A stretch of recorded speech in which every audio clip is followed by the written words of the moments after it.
Now at 6, the Carthage City Council will meet again to discuss the possible removal of city officials. Plus, 6 months after the closing of the Tyson's plant in Knoll, former workers still worry about an uncertain future.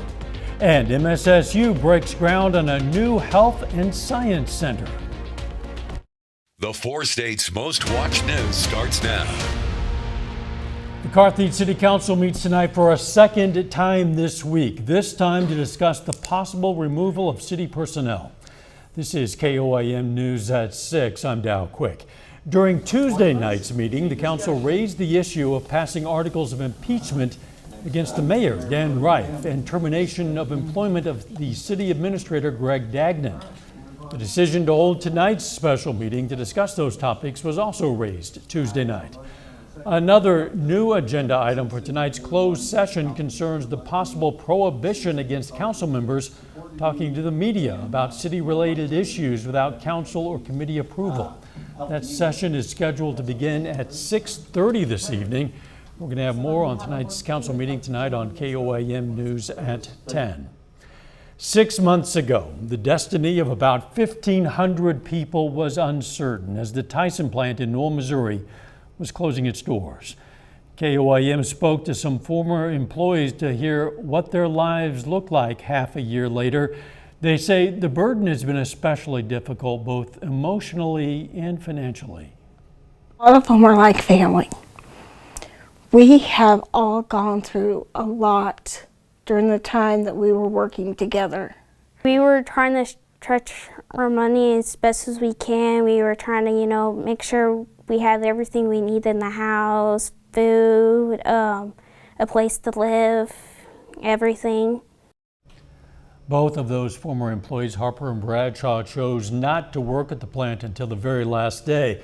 They were afraid they'd be unable to find a job when many of Tyson's workforce were out job hunting. Tomorrow, we're going to hear more about how the closure of the plant impacted Knoll and its local businesses. Authorities have arrested a couple of people after getting information that drugs were being distributed out of a Webb City home. The Ozark Drug Enforcement Team assisted the Webb City Police in serving a narcotics search in the 700 block of Jillian Lane. Officers say they found narcotics and drug paraphernalia. 2 people, Donald and Summer Tunnel, were taken into custody regarding numerous outstanding warrants.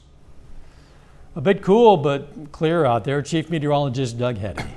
Yeah, it actually turned out to be a nice Thursday for us today. Temps into the mid-60s, but it was definitely windy all day long. 63 in Joplin, 62 is where we stand in Pittsburgh. Most of us are sitting low to mid-60s across the board, and it is still pretty windy. We have these northwesterly winds kicking in, 15, 20, and then some gusts, 25 upwards of 30 miles per hour at times. The winds will slowly calm down through the night into your Friday.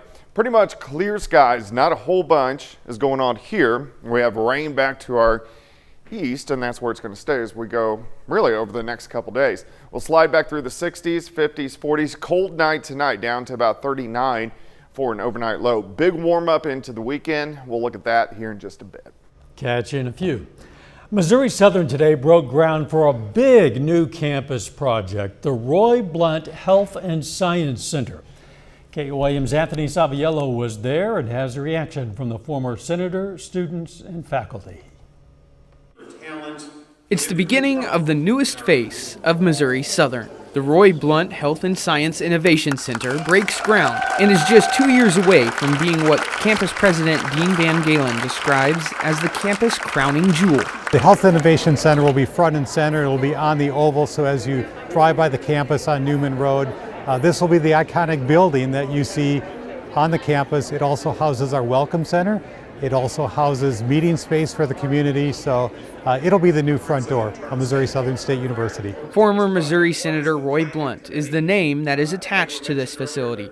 He says his focus has been on the improvement on the future of healthcare in Missouri. What the health world looks like right now at this minute is nothing like it looked like 10 years ago, and frankly not what it will look like 10 years from now. I think for Missouri Southern that the opportunity to have this innovation center is a great way to keep more in that discussion. Southern students say that this new building can now be a selling point to attract new students. If you really think about it, we are struggling in healthcare. We need more healthcare people, and having these types of buildings are going to make it to where people want to come here and they want to experience this and they want to learn and become a nurse or a doctor or whatever. And so having these facilities is really important, I feel like. President Van Galen says that this building will also allow students to be on the forefront of serving a need in Southwest Missouri. There are great workforce needs for well-prepared healthcare professionals, and that's what we do at Missouri Southern, certainly in their disciplines as a nurse or dental hygienist, but we provide also a broad-based education that prepares them not only for their first job, but for their entire careers. Reporting in Joplin, Anthony Saviello, KOAM News. Construction of that new facility is set to begin in the coming weeks and is set to wrap up before the 2026 school year. Pitt State hosted the terrific field day event for Special Olympics athletes today. The event attracted Special Olympics North America athletes, showcasing a potential model for similar events across North America as part of their Healthy Initiative. As always with a Special Olympics event, a lot of volunteers turned out to lend a hand.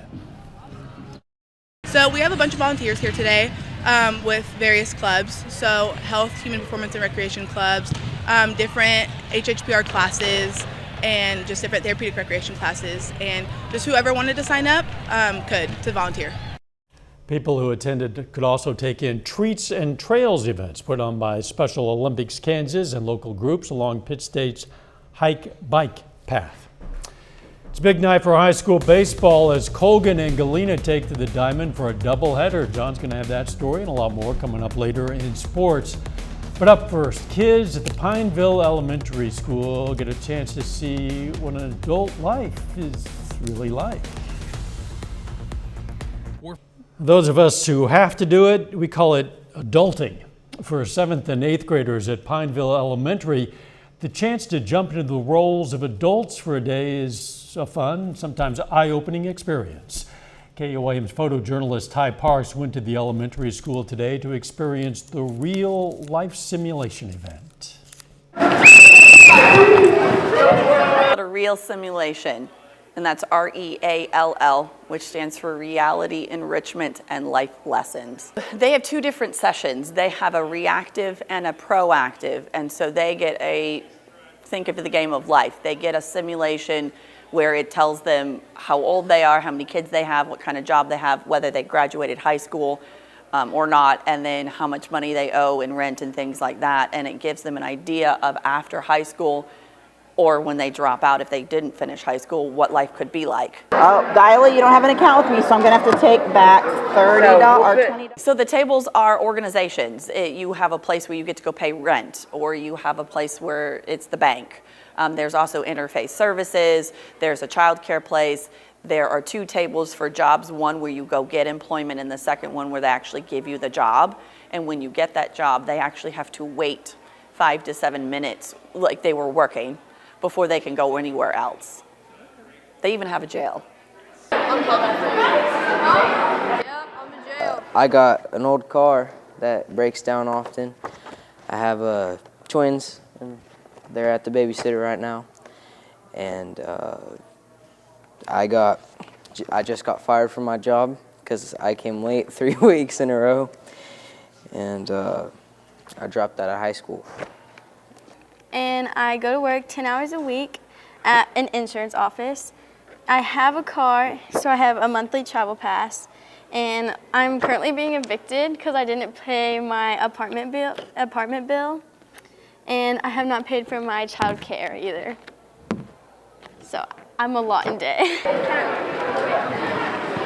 So between the two situations where there's reactive and proactive, which is the second half, they will get to see what it's like to not have a goal in life that you're reaching, that you set to get there, and that I hope that they see that they can be successful, they can reach that goal, and it would be better for them to continue reaching that than to just kind of react to every situation.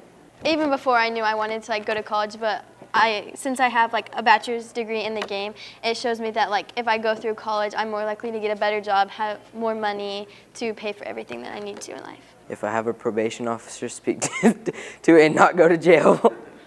And, don't make dumb decisions that's going to hurt you in the future, and make sure you get all your bills paid on time so you're not behind and you're not stressed out and feel like you carry the weight of the world on your shoulders. So be sure you have your Some real life lessons there. What a great idea. The Pineville School District and the Ozarks Area Community Action Corporation partnered to bring to life this one-of-a-kind event. A little bit later, John has details on the latest local signing. This time it's a softball standout. That's coming up later in sports. Plus, we have a big warm-up as we go through the next few days. We're going to take a look at that coming up.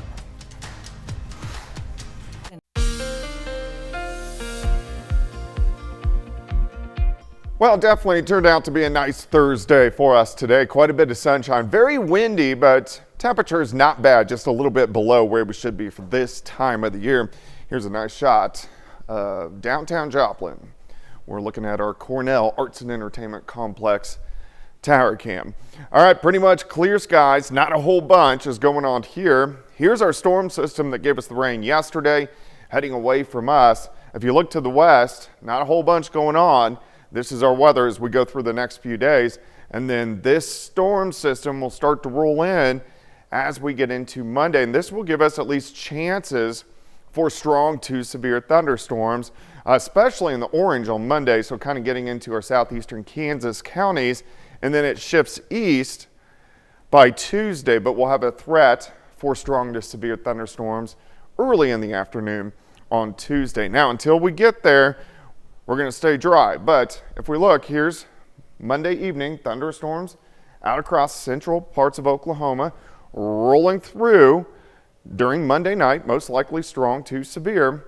And then as we get into Tuesday early afternoon, a few more thunderstorms trying to fire and then push off toward the east, and then we look pretty good. So this is the next bigger system that we got to keep our eyes on. Until then, we look okay. It is going to be chilly tonight, 38, 39, 40 for an overnight low. Plenty of sunshine again tomorrow. We'll go into the low to mid 60s by noon. And then most of us right around 70, 71, 72 degrees once you get a little bit farther toward the south and to the west. Tomorrow night looks good. Not near as cold. We'll only drop back mid 50s. And then look at Saturday as we go all the way up to 80 for an afternoon high. So cold start tomorrow, plenty of sunshine, high temp of 70. Of course, it's been windy, but these winds are going to calm down a little bit as we get into Friday. Unfortunately, look at our winds. They go right back up again as we head into the weekend. So we'll have strong wind gusts on Saturday and Sunday.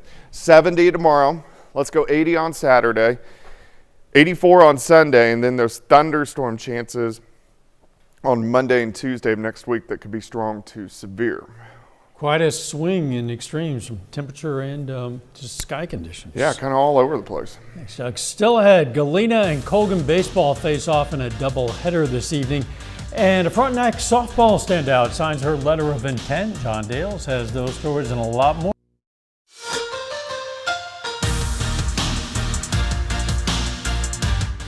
One of the top high school softball players in Southeast Kansas signs her letter of intent this afternoon in front of friends, family, and classmates to continue her career at the collegiate level. Frontenac High School senior Abby Beeman signs her letter of intent today to play softball at Avila University in Kansas City. Beeman is a three-time first-team All-State outfielder from freshman through junior years. She says she first heard from Avila over the summer, and the decision-making process didn't take very long. It was this summer or last summer at the California tournament, which is actually our last tournament, and then I went on a visit there and I just knew, so felt like home. It's something that I feel like a lot of kids dream of, and the fact that I even get the opportunity is just crazy. So. Colgan and Galena baseball meet for a doubleheader in Pittsburgh this afternoon. Both of them playing very well recently. The Panthers have won 3 of their last 4. The Bulldogs have won 6 of their last 7 games. Now, doubleheader between the two CNC rivals at JC Ballpark. First contest just wrapping up right now. We'll bring you highlights and scores from both games back here tonight at 9 on Fox 14 and then again at 10 o'clock on KOAM. Well, today and the next 3 days are very special in the world of golf. The first round of the 2024 Masters Tournament takes place today in Augusta, Georgia. Now here's the current leaderboard after most of the field is either done with their first round or on the back nine. Bryson DeChambeau shoots a 65 on his first round to lead the field. Scotty Scheffler just one stroke behind. Interesting note here, his wife is at home, nearly 9 months pregnant. Scheffler says if she goes into labor this weekend, he will withdraw from the tournament. Now to Major League Baseball. The Royals have won 6 in a row, trying to finish off an undefeated homestand. Bottom of the first, no score until Vinny Pasquantino hits a 2 RBI single up the middle. It's 2-0 Royals. Same inning, it's 3-0, and Nick Lofton bounces one into center field as well. 2 more Royals cross home plate. It's a 5-run bottom of the first, and it's not done yet. 3 batters later, Michael Garcia singles into center field. Another 2 runs come in to score, and it is 7-0 Kansas City. Next batter, Bobby Witt Jr. And yes, you guessed it, he hits it deep to right field. That's gone for a home run. The Royals score 9 runs in the bottom of the first. Astros starting pitcher Hunter Brown doesn't even make it out of the inning. The Royals go on to win their 7th game in a row. 13-3, the final score. They sweep the defending AL West champion Astros.